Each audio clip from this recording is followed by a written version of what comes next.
ஆயுதெழுத்து நீட்சிக்கு அன்போடு வரவேற்கின்றோம்.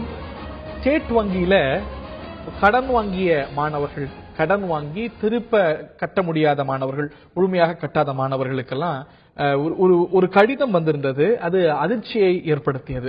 அதுல சில கடுமையான வார்த்தை பிரயோகங்கள் பயன்படுத்தப்பட்டு, நீங்க இவ்வளவு நாளைக்குள்ள முழுமையும் கட்டலன்னா மிக கடுமையான நடவடிக்கை எடுக்கப்படும் என்றதோனியே அந்த கடிதம் இருந்தது.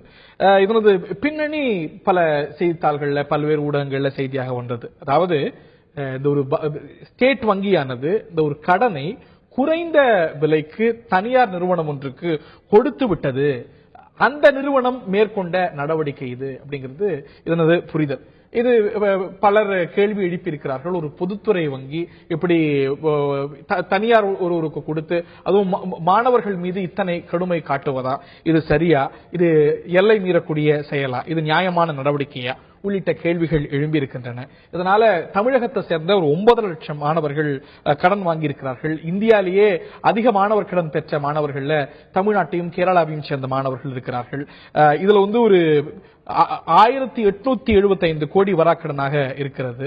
இதுல எஸ்பிஐ சேர்ந்த வராக்கடன் மட்டும் மாணவர் கடன்கள்ல 847 கோடி அளவுக்கு இருக்கிறது. இதுல பல கேள்விகள் எழுகின்றன. இது முறை குறித்தும், இதுல ஒரு வில்ஃபுல் டிஃபால்டர்ஸ் இருக்கிறதுனால வேற வழியின்றி இந்த நிலைக்கு நிறுவனங்கள் தள்ளப்பட்டிருக்கின்றனவா? இது பல்வேறு கோணங்கள் இருக்கின்றன. விவாதிப்போம். இது நிகழ்ச்சியில் நம்முடைய பொருளாதார நோக்கர் திரு ஆனந்த் ஸ்ரீனிவாசன் அவர்களும், அதே போல மார்க்சிஸ்ட் கம்யூனிஸ்ட் கட்சியை சேர்ந்த மூத்த பிரமுகர் திரு அருணன் அவர்களும் இந்த நிகழ்ச்சியில இணைகிறார்கள். இருவரையும் இந்த நிகழ்ச்சிக்கு அன்போடு வரவேற்கின்றோம். ஒரு பொருளாதார நோக்கரா திரு ஆனந்த் ஸ்ரீனிவாசனுடைய முதற்கட்ட பார்வையை நான் கேட்க விரும்புறேன். ஒரு வங்கி கிட்ட ஒரு மாணவர் கடன் வாங்குறார். ஆனா அந்த கடனை இன்னொருவருக்கு மாற்றுவது, அதுவும் ஒரு பொறுப்பான ஒரு பொதுத்துறை வங்கி மாற்றுவது அப்படிங்கிறது சரியான ஒரு நடைமுறையா? யாருக்குமே இயல்பா அதுல கேள்விகள் எழத்தானே. இதுல 2 விஷயம் இருக்கு. முதல்ல ஸ்டேட் பேங்க் பண்ணது கரெக்டா தப்பாங்கிறது 1. இது ஏன் இவ்வளவு தூரத்துக்கு போச்சுங்கிறது 2. ஸோ லெட்டஸ் 2த்தையும் நம்ம பார்க்கணும். முதல்ல ஸ்டேட் பேங்க்ங்கிறது ஒரு பேங்க். இட் இஸ் மெயின்லி டெபாசிட்டரோட பணத்தை எடுத்து கடனா கொடுக்குறாங்க. கடனை வாங்கி திரும்பி டெபாசிட்டருக்கு ரிட்டர்ன் பண்றாங்க. ஸோ கடனை வாங்கினவங்க டெபாசிட் செலுத்தலைன்னா டெபாசிட்டருக்கு பணம் கொடுக்க முடியாது. இப்போ already all equity is wiped out in all. Last time when I spoke to you, நம்ம எல்லா ஈக்விட்டிங்கிறது ஓனர்ஸ் ஃபண்ட்ஸ், கவர்மெண்ட் பணம், owners funds is already wiped out. That SBI is with back to its wall. But இதோட problem என்ன அப்படின்னு நீங்க பாத்தீங்கன்னா, நீங்க தனியார்ன்ட்டீங்க. நான் படித்த வரைக்கும் பேப்பர்ல வந்தது இது ரிலையன்ஸுக்கு விற்கப்பட்டது அப்படின்னு. இந்த ரிலையன்ஸ் யாருன்னு பாத்தீங்கன்னா, இப்போ சர்க்கார்ல இருக்கிறவங்களுக்கு ரொம்ப நெருங்கிய சம்பந்தம் உள்ளவர். அதுல 2 சகோதரர்ல ஒரு சகோதரர் கம்பெனிக்கு 1,50,000 கோடி கடன் கொடுத்திருக்காங்க எல்லா பப்ளிக் செக்டர் பேங்க்குங்களும். அதை பத்தி பினான்ஸ் மினிஸ்டரோ இல்ல சீஃப் எக்கனாமிக் அட்வைசரோ யாரும் பேசவே இல்லை. பல கூட இப்போ விஜய் மல்லையான்னு ஒருத்தர் 9,000 கோடி வாங்கிட்டு போயிட்டாரு. சிபிஐ லுக் அவுட் நோட்டீஸ மாத்திட்டாங்க. லுக் அவுட் நோட்டீஸ் ஒரிஜினலி அவரை தடுத்து நிறுத்தணும் அப்படின்னு இருந்தது, அரெஸ்ட் பண்ணணும்னு இருந்ததை ராஜ்யசபா போறதுக்கு முன்னாடி நாள் ராஜ்யசபாவுக்கு போனார். அவர் பினான்ஸ் மினிஸ்டர் மீட் பண்ணதா பேசிக்கிறாங்க. அடுத்த நாளைக்கு அடுத்தால அவர் லுக் அவுட் நோட்டீஸ் மாற்றப்படுது. அவர் நாட்டை விட்டு போயிட்டார். இது மாதிரி பல கம்பெனி பல ஆயிரம் கோடி இருக்கு. அதெல்லாம் விட்டுட்டு பினான்ஸ் மினிஸ்ட்ரி வெறும் ஸ்டூடெண்ட் லோனை மட்டும் வெறும் ஸ்டூடெண்ட் லோனை மட்டும் டார்கெட் பண்றது நியாயமே கிடையாது. அவன் பல லட்சம் கோடி காணாம போன இடத்துல இத வெறும் ஒரு 800 கோடி ரூபா தான். இந்த 800 கோடிக்கு பதிலா விஜய் மல்லையா ஒருத்தர் மட்டும் 9,000 கோடி. சோ இந்த 800 கோடி பேருக்கு என்ன நியாயமோ வித்து வாங்குறாங்களோ அதே நியாயம் தான் பணக்காரங்களுக்கும் இருக்கணும். இந்த கவர்மெண்ட்ல பணக்காரங்களுக்கு ஒரு நியாயம், ஏழைங்களுக்கு ஒரு நியாயம் அப்படிங்கிறது தெளிவா தெரியப்படுது. இது வெரி கிளியர் டிஸ்டிங்ஷன். இந்த டிஸ்டிங்ஷன் இருக்கக்கூடாது. பேங்குகள் போய் வில்ஃபுல் டிஃபால்ட்ல காசு கலெக்ட் பண்ணுங்கிறது மாத்துக்கிறதே கிடையாது. பட் அந்த வில்ஃபுல் டிஃபால்ட்டர் ஏழையார் கலெக்ட் பண்ணணும், ஆனா பணக்காரங்கள்ட்ட கலெக்ட் பண்ண மாட்டோங்கிறது தான் ப்ராப்ளம். இதுல இந்த பணக்காரங்கள்ட்ட கலெக்ட் பண்றதுக்கு சிலது கூட ஒரு ஆக்ஷனே எடுக்காம விட்டுட்டாங்க. அதை ஆக்ஷன் எடுக்கணும்னு சொன்ன ரகுராம் ராஜனை சுப்பிரமணியம் சுவாமி மாதிரி ஆட்களை வச்சு தரக்குறைவா பேசி வெளில ரிசைன் பண்ற மாதிரி பண்ண வச்சுட்டாங்க. இப்போ இதுல இருந்து கிளியரா என்ன தெரியுதுன்னா, திஸ் கவர்மெண்ட் இது கவர்மெண்டோட தொடர்புடைய நடவடிக்கை. ஆமா. ரெண்டாவது பாயிண்ட் ஏன் இவங்க எல்லாம் லோன் கட்ட முடியல அப்படின்னு பாத்தீங்கன்னா, ஏன்னா வேலை வாய்ப்பு இல்ல. இந்த இன்ஜினியரிங் படிச்சவங்களுக்கு எல்லாம் சரியான வேலை வாய்ப்பு இருந்ததுன்னா இது இவ்வளவு தூரம் மோசமா இருக்காது. ஸ்டில் வில்ஃபுல் டிஃபால்டர்ஸ் இருந்திருப்பாங்க, வேலையில இருந்து கட்டாவங்க எல்லாம் இருந்திருப்பாங்க. பட் சொசைட்டிக்கே ஒரு ப்ராப்ளம் வந்த காரணம் இந்த கவர்மெண்ட் என்ன சொல்லிட்டு வந்தது 2 வருஷத்துக்கு முன்னாடி, ஒரு வருஷத்துல நாங்க 1 கோடி வேலை வாங்கி கொடுப்போம் அப்படின்னு சொல்லிட்டு தான் வந்தாங்க. எம்ப்ளாய்மெண்ட் ஜெனரேஷன் 10 லட்சம் வேலை கூட கொடுக்கல. ஓகே, திரு அருணன் அவர்கள்ட்ட முதற்கட்ட பார்வை நான் கேட்டுட்டு மீண்டும் வரேன் உங்கள்கிட்ட. திரு அருணன் அவர்கள்ட்ட கேட்க விரும்புறேன். இது ஒரு வில்ஃபுல் டிஃபால்டர்ஸ் இருக்கும் பொழுது இந்த நிறுவனம் வசூலிக்க போகிறது, அதுல ஒரு பகுதியை இன்னொரு நிறுவனத்துக்கு மாற்றி விட்டுருக்காங்க. அந்த ஒரு கடனை வேற வழி இல்லாம செஞ்சிருக்கிறாங்க. நிறைய பேர் சம்பாதிக்க ஆரம்பிச்ச பிறகும் வில்ஃபுல் டிஃபால்டரா இருக்கிறாங்க. அதை கையாள முடியாம திரு ஆனந்த் ஸ்ரீனிவாசன் சொன்னது போல இதே நடவடிக்கையை தான் மற்ற பெரும் பணக்காரர்களுக்கு, மற்ற வாராக்கடனுக்கு வங்கிகள் எடுக்குதா அப்படிங்கிற கேள்வி இருந்தாலும் ஒரு வில்ஃபுல் டிஃபால்டரா எப்படி அணுகிறாங்க? இதுல உங்களுடைய பார்வை என்ன? அதாவது வங்கிகள் தாங்கள் கொடுத்த கடனை வசூலிக்க வேண்டும் என்பதிலே எந்த மாற்று கருத்தும் இல்லை. ஆனா கடனை வசூலிப்பதற்கு என்று வங்கிகளே உருவாக்கி இருக்கக்கூடிய நெறிமுறைகள் உள்ளன, வழிமுறைகள் உள்ளன. எனக்கு ஆச்சரியமா இருக்கிறது, ஸ்டேட் பேங்க் ஆஃப் இந்தியா கடைபிடித்திருக்கிற இந்த வினோதமான ஆபத்தான வழிமுறை. தான் வசூலிக்க வேண்டிய கடனை ஒரு தனியார் நிறுவனத்திடம் இங்க ஒப்படைச்சிருக்காங்க. அவர் வசூலிக்க போறாரு மாணவர்களிடமிருந்து. இது கிட்டத்தட்ட எப்படி இருக்குன்னா, பாஞ்சாலங்குறிச்சியில வரி வசூலிக்கிற உரிமைய ஆற்காட்டு நவாபு நான் ஆங்கிலேயர்கிட்ட கொடுத்துட்டேன் சொல்லி ஆங்கிலேயர் கட்டபொம்மன்ட்ட நின்ன மாதிரி இருக்கு, பணத்தை கொடுன்னு. இது என்ன நியாயம் என்று எனக்கு புரியல. அன்றைக்கு கட்டபொம்மன் மறுத்தான், இன்றைய கட்டபொம்மன்களாகிய நம்முடைய மாணவர்களும் இதை மறுப்பாங்கன்னு நான் நினைக்கிறேன். இந்த முறையே சட்ட ரீதியா சரிதானாங்கிற கேள்வி எனக்கு இருக்கு. அடுத்து தார்மீகமான கேள்வி எழுது, சட்டப்பூர்வமா வாய்ப்பு இருக்கிறதுனாலதான் நடக்குது. அதை தார்மீகமா நீங்க எழுப்புற கேள்வி சரி இல்ல. இல்ல திரு ஆனந்த் ஸ்ரீனிவாசன் சொன்னது போல இதே நடவடிக்கையா மற்ற நிறுவனங்களுக்கு எடுக்கிறீங்களான்னா அதுவும் சரி, அதுவும் தார்மீக ரீதியா சரி. சட்டப்பூர்வமா அனுமதி இருக்கிறதுனால தானே இந்த ஒரு அசோசியேஷன் நிறுவனமே இல்ல இல்ல இல்ல இல்ல இல்ல இல்ல நான் அதுதான் கவனமா சந்தேகத்தோட சொல்றேன். என்ன அர்த்தம்னா, இதுவரைக்கும் எந்த ஒரு பொதுத்துறை வங்கியாவது இந்த மாதிரி ஒரு தனியார் நிறுவனத்திடம் தன்னுடைய கடனை வசூலிக்க சொல்லி ஏலம் விட்டு அதை கொடுத்தது உண்டா? இத்தகைய வழிமுறையை ரிசர்வ் வங்கி அனுமதித்திருக்கிறதா? நிதி அமைச்சகம் அனுமதித்திருக்கிறதா? அப்படி அனுமதித்தால் சட்ட ரீதியா சரியா என்கிற கேள்விகள் இப்பொழுதுதான் எழுந்திருக்கு. சட்ட ரீதியா சரி என்றே வைத்துக் கொள்வோம். ஆனால் தார்மீக ரீதியா தவறு என்பது மட்டுமல்ல, நிச்சயமாக மத்திய அரசு இதில் தலையிட்டு இந்த கீழ்த்தரமான முறையை அந்த வங்கியை கைவிட செய்ய வேண்டும் என்று நான் கேட்டுக்கொள்கிறேன். இது என்னங்க நியாயம்? அதாவது நான் ஒருத்தட்ட இருந்து கடன் வாங்கியிருக்கேன், ஆனா எனக்கு நோட்டீஸ் இன்னொருத்தட்ட இருந்து வருது. நான் அந்த நோட்டீஸுக்கு நான் ஏன் பதில் தரணும்? அது ஒரு அடிப்படையான கேள்வி இருக்கு. சட்ட ரீதியாக அந்த விவகாரத்தை எழுப்புறேன். இந்த கடன் வசூலிக்கிற உரிமையை அந்த தனியாருக்கு கொடுத்து விட்டதாக எனக்கு கடன் வாங்கிய எனக்கு முறைப்படி சட்ட ரீதியாக இந்த வங்கி சொல்லி இருக்கிறதா? இப்படி சில சட்ட சிக்கல்கள் இருக்கு, வரப்போகுது. இந்த சிக்கல்கள் வரப்போகுது, இப்பதானே கிளம்பி இருக்கு. ஏன்னா இது இந்தியா அறியாத ஒரு வினோதமான கடன் வசூலிக்கிற முறையா இருக்கு. இது இந்தியா அறியாத ஒரு முறையா அப்படிங்கிற கேள்வி இருக்கு. 847 கோடி வராக்கடன் இந்த வங்கிக்கு வரணும் அப்படின்னா 381 கோடியை மட்டும்தான் அந்த நிறுவனம் எஸ்பிஐ நிறுவனத்துக்கு கொடுக்க வேண்டிய சூழல்.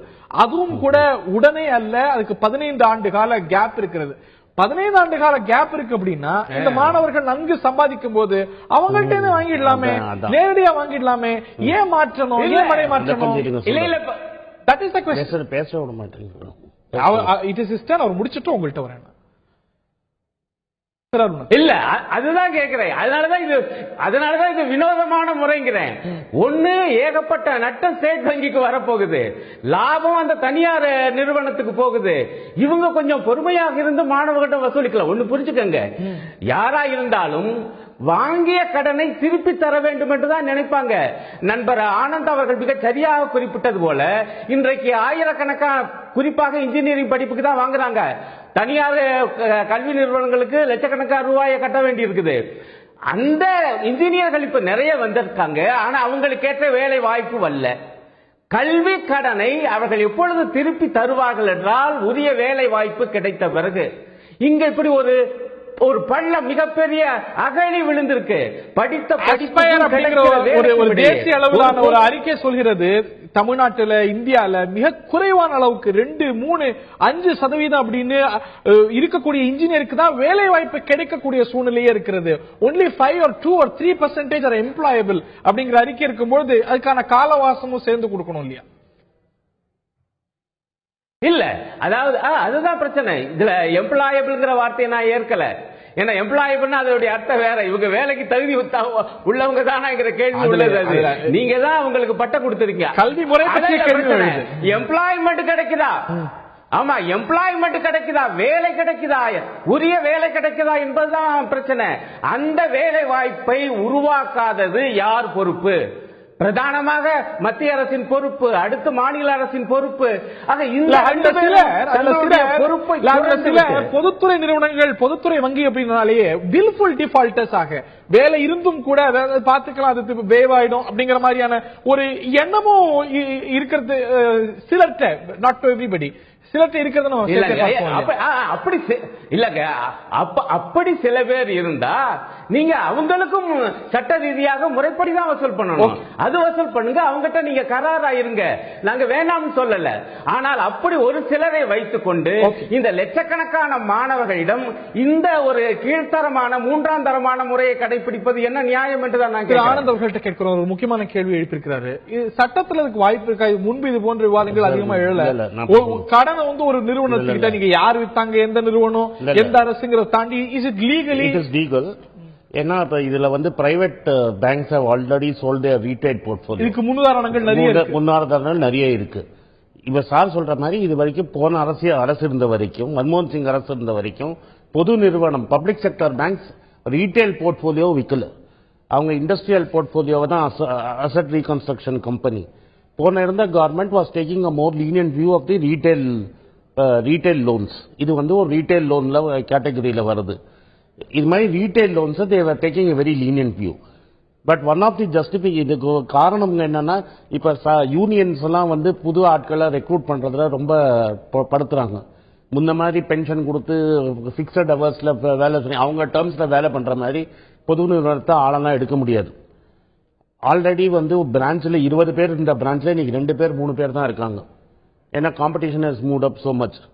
இப்ப banks do not have the kind of staff that is required to go and collect that kind of money.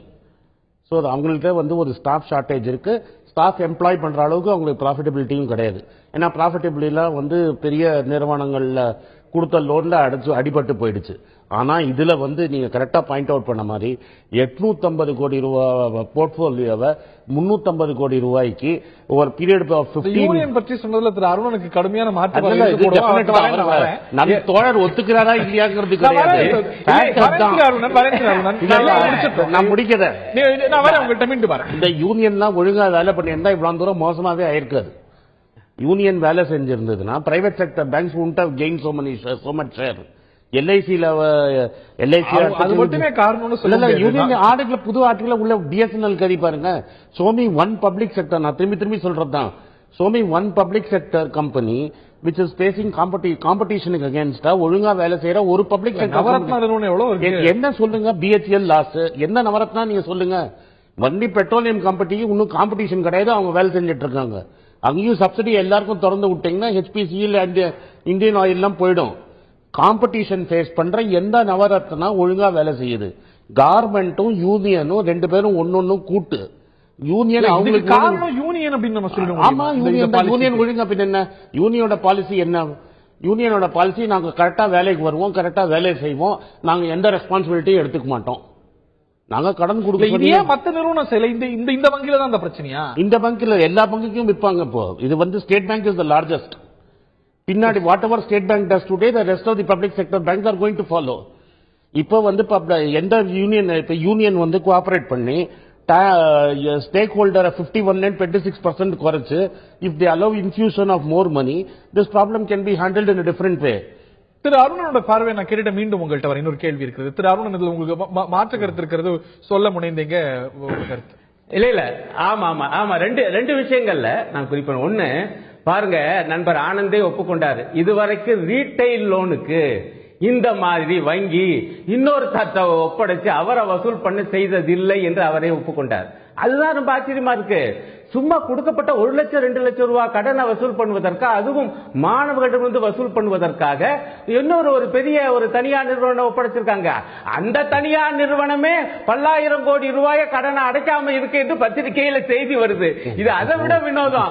அந்த நிறுவனம் போய் மாணவர்களுடைய கல்வி கடனை வசூலிச்சு தரப்போகுதா? இதுல அதுக்கு ஏகப்பட்ட லாபம். இது என்ன கொடுமைன்னு தெரியல. ஒண்ணு. ரெண்டாவது, தொழிற்சங்கங்கள் பற்றி எப்பவுமே நண்பர் ஆனந்த் குறை சொல்லி பேசுவாரு.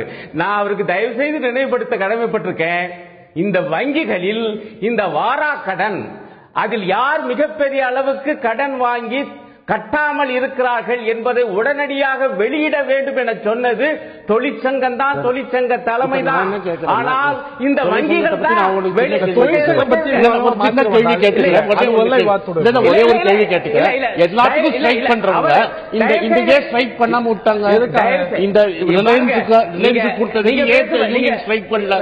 அப்போ தோழர் சொல்லுங்க, இந்த ரிலையன்ஸ்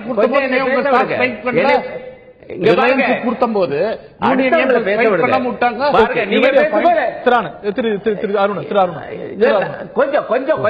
கொஞ்சம் பேச விடு. அதாவது யார் யார் இந்த வாராக்கடனை மிக அதிகமாக வைத்திருக்கிறார்கள் என்கிற பட்டியலை வெளியிட்டதே தொழிற்சங்கங்கள் தான். அதற்காக அவங்க போராடினார்கள். இவர்களிடமிருந்து ஒழுங்காக வசூல் நண்பர் இல்லை. அதுதான் கொஞ்சம் பேச விட மாட்டார். கொஞ்சம் இது என்னங்க நியாயம்? அப்ப கொஞ்சம் கேளுங்க, நான் பதில் சொல்ல வர்றேன். அதாவது முதல்ல நான் அவரை பாராட்டுவேன். போராட சொல்றாரு பாருங்க. இதே இவங்க வேலை நிறுத்தம் போராட்டம் என்று வங்கி ஊழியர்கள் இறங்கினாலே இவங்க எல்லாம் முகத்தை சுளிக்க கூடியவங்க. நான் அவருக்கு சொல்லுவேன், அவங்க நடத்திய பல போராட்டங்களில் ஒன் ஆஃப் த டிமாண்ட், கோரிக்கைகளில் ஒன்று வங்கிகளை திறம்பட நடத்துக. ஆமாங்க, இது என்ன அநியாயமா இருக்கு? இருக்காதா? கோர் டிமாண்ட் தான். இல்ல core demand, one of the core demand. ஆகவே வராக்கடன்களை, ஏன்னா ஒழுகாத வராக்கடன்களை இந்த பெரிய நிறுவனம் வசூலிக்காவிட்டால் அவர்கள் வேலை செய்கிற வங்கி பாதிப்புக்கு ஆளாகும், அவர்களுடைய நலனும் பாதிக்கப்படும். ஆகவே முக்கியமான கோரிக்கைகளில் ஒன்றாக வைத்துத்தான் அவங்க போராட்டம், இப்ப கூட அண்மையில் போராட்டம் நடத்தினாங்க தொடர்ந்து 2 நாட்கள் 3 நாட்கள் என்று. இன்னொரு பாயிண்ட் சொல்றேன். இல்ல வேண்டாம், விட்டுருக்க. அவர் கிளப்பியே நானே சொல்றேன். இன்னொரு பாயிண்ட் சொல்றேன். எப்படி பல்லாயிரம் கோடி ரூபாயை கடனை சில நிறுவனங்களுக்கு மட்டும் இந்த வங்கி கொடுக்கிறது? கொடுத்தது யார்? நிர்வாகிகள், தொழிற்சங்க தலைவர்களா கொடுக்க சொன்னாங்க. இவரு நண்பர் அந்த வங்கி நிர்வாகிகளை குறை சொல்ல மாட்டேங்கிறார்.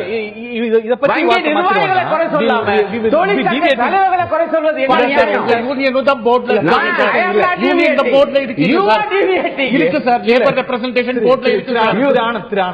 இதை பற்றி நம்ம கோர் இஷ்யூல இருந்து மாற்றி போயிடும். அது இன்னொரு சந்தர்ப்பத்தில் ஸ்ட்ரைக் தான் பண்ணுவாங்க, பேசிக்கலாம். திரு ஆனந்த் அவர்கள்ட்ட கேட்க வரும்போது, இதுல விவசாயிகளுக்கான கடன், மாணவர்களுக்கான கடன், இது மற்ற கடன் போல நம்ம பார்க்க முடியாது.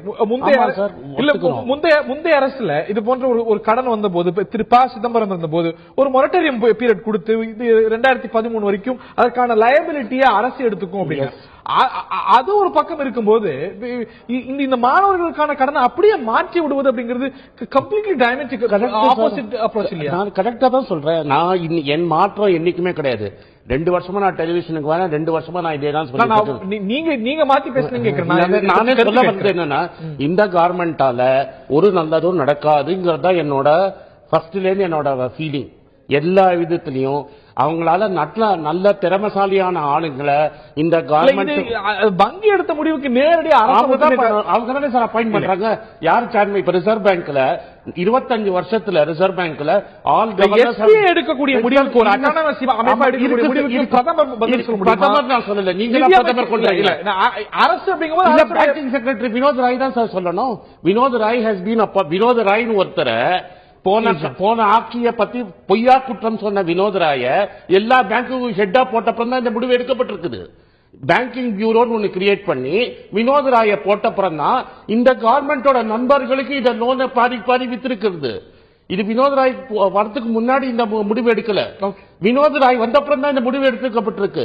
ரெண்டாவது நான் சொல்ல விரும்புறேன், நான் என்ன சொல்ல விரும்புறேன்னா, எல்லா ரிசர்வ் பேங்க் கவர்னருக்கும் 5 வருஷம் இது வரைக்கும் டைம் கொடுத்திருக்காங்க. முதல் வாட்டி ஒரு ரிசர்வ் பேங்க் கவர்னர் பெரும் முதலாளிகளை காசை வாங்குன்னு சொன்ன உடனே அவரை 3 வருஷத்திலேயே சுவாமி மாதிரி ஆட்களை வச்சு காலி பண்ணிட்டாங்க. ரகுராம் ராஜன் பற்றிய விவாதம், ரகுராம் ராஜன், அரவிந்த் சுப்ரமணியன் எல்லாமே சேர்த்துதான் நிச்சயமா இல்ல நீங்க சொல்ல முடியாது. இது தனியா விரிவா பேச வேண்டியது அப்படின்னு நான் சொல்றேன். இந்த தருணத்தை நிகழ்ச்சி நிறைவு செய்தாக வேண்டும். மாணவர்கள் ஒரு பொதுத்துறை நிறுவனத்தில் வாங்கிய கடன் இன்னொரு நிறுவனத்துக்கு மாற்றி அந்த நிறுவனம் கடுமையான நடவடிக்கை எடுக்கப்படும் இந்த தேதிக்குள்ள இதை செலுத்தல அப்படின்னு வந்திருக்கக்கூடிய கடிதம், அதுக்கு பின்னாடி இருந்திருக்கக்கூடிய செய்தி, இதுல நம்ம பார்க்கக்கூடிய விஷயம் சர்ச்சை இதெல்லாம் நிச்சயமா பல கேள்விகளை எழுப்பியிருக்கிறது. மாணவர் கடன், விவசாயிகள் கடன் இதெல்லாம் சற்றே மற்ற கடன்களை விட வித்தியாசமா பார்க்க வேண்டியது, ஒரு தனி கவனம் செலுத்தி அரசுடைய பங்கும் கூட. அதனாலதான் தேர்தல் வாக்குறுதியில பல கட்சிகள் மாணவர் கடன்களை எல்லாம் ரத்து செய்வோம் அப்படின்னு பார்த்தோம். அது எந்த அளவுக்கு ஒரு முக்கியமான ஒரு விஷயமாக, ஒரு கவனம் செலுத்த வேண்டிய ஒரு விஷயமாக, சென்சிட்டிவான விஷயமாக இருந்திருக்குது அப்படிங்கிறதுக்கான அடையாளங்கள். இதுல இந்த ஒரு அப்ரோச் சரியா அப்படிங்கறத கிளம்பி இருக்கக்கூடிய வாதம். இது எப்படி போய் முடிய போறது, மாற்றம் வரப்போறதா, ஒரு பெட்டர் அப்ரோச் நம்ம பார்க்க போறோமா? லெட்ஸ் வெயிட் அண்ட் சீ. இந்த நிகழ்ச்சியில பங்கு கொண்ட விருந்தினர்கள் இதுவரைக்கும் பார்த்த நேயர்களுக்கும் நன்றி. இன்னொரு நிகழ்ச்சியில் சந்திப்போம். வணக்கம்.